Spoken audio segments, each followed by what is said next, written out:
Hello! Gobi తింటారా? అయినా మా గోబీ ఏం తింటారులే. ఇంట్లో హోమ్ మేడ్ వేడి వేడిగా, హెల్తీగా గోబీకి ఎంత మూల్యం? ఎంత మూల్యము లేదు.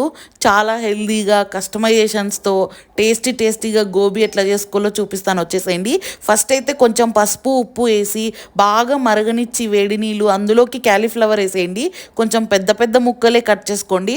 అలాగే కొంచెం పసుపు, మిరియాల పొడి, ఉప్పు, కారం, శనగపిండి కొంచెము, కార్న్ ఫ్లోరు కొంచెమే ఒక స్పూన్ అంత మైదా పిండి వేసుకోండి. బియ్యం పిండి వేసుకుంటే గట్టిగా అయిపోతుంది, తినేటప్పుడు బాగుండదు అనమాట. కొంచెం క్రంచీగా కొంచెం సాఫ్ట్గా ఉండాల.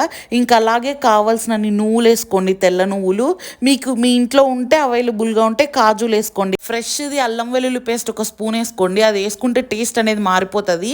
సో ఇంకంతా కలిపేసుకొని ఒక 10 మినిట్స్ పక్కన పెట్టేసుకొని ఆ తర్వాత ఆయిల్లో వేసుకుంటే చాలా బాగుంటుంది నువ్వులతో. పార్ట్ 2 కోసం నెక్స్ట్ షాట్ చూడండి, లేదంటే ఫుల్ వీడియో మన ఛానల్లో ఉంది, ఏదైనా చూడండి.